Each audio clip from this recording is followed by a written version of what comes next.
could potentially be integrated into AI. So, as a language model, do you think it's even?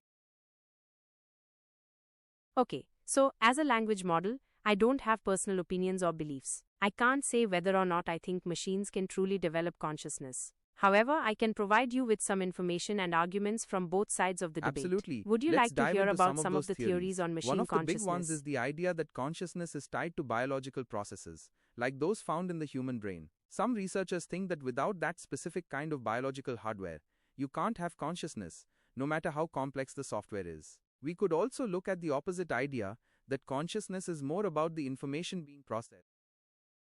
You're absolutely right, it's fascinating to think about. So That's let's a explore. fascinating point. Absolutely. It's You're a fascinating topic. Absolutely. This is a fascinating topic with a lot to explore. Absolutely. This is a fascinating topic with a lot to explore. So, as you mentioned, some theories suggest that consciousness is more about the way information is processed, rather than the specific hardware involved. Let's dive deeper into this idea. Do you think that if we could perfectly replicate the way a human brain processes information, we could create artificial consciousness?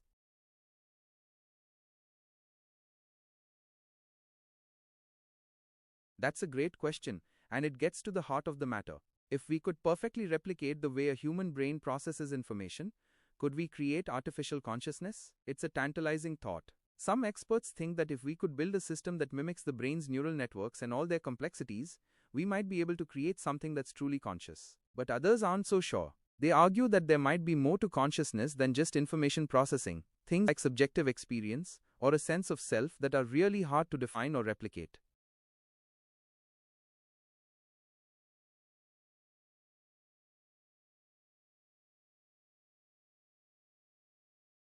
That's a great point. It's definitely a complex issue with a lot to consider. The idea that consciousness Absolutely, might the idea involve more that there than might just be more to information consciousness processing than is just intriguing. information Could you processing is really elaborate a bit intriguing. more on what It you could mean by involve things subjective like subjective experience and how experience, that might a play sense into of self, or even free will. These are qualities that are really hard to define, let alone replicate in a machine. So the question becomes, are these qualities essential for consciousness, or are they just byproducts of biological brains? And if they are essential, does that mean machines can never truly be conscious no matter how advanced they become?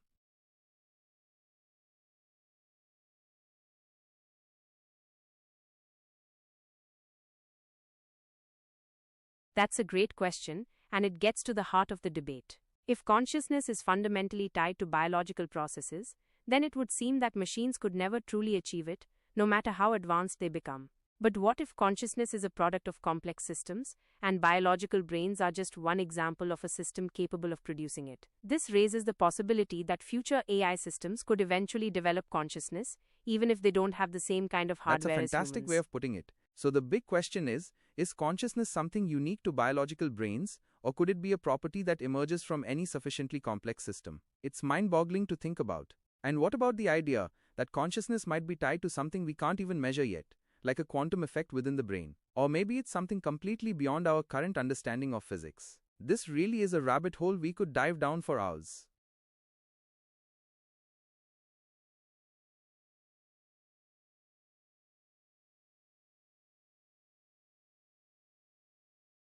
You're absolutely right. The idea that consciousness might be tied to something we can't even measure yet is mind-boggling. It's like there could be a whole other layer of reality that we're not even aware of, and that this missing piece might be the key to understanding consciousness. It's funny how these conversations always seem to lead to more questions than answers.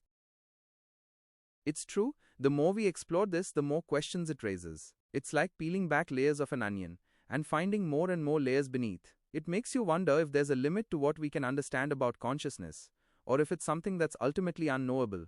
It's also fascinating to think about how our own consciousness shapes the way we perceive and understand the world around us. Could our own limitations be preventing us from seeing the bigger picture when it comes to consciousness?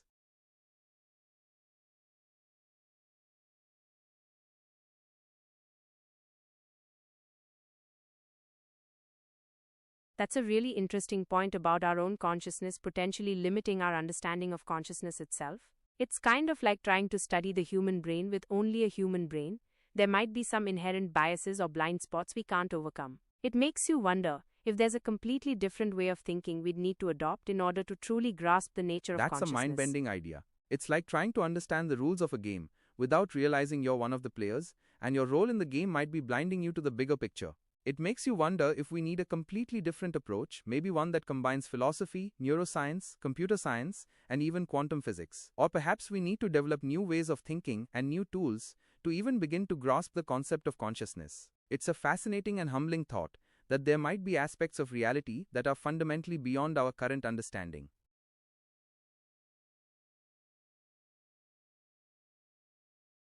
Alright, Gemini on, it's been a fascinating conversation. You too, have a good one. Alright, it's been really interesting. Sounds good. Let's call it a night. Alright, sounds good. Let's call it a day. You too, sleep well. Sounds good. Have a good one. So I can't control YouTube yet.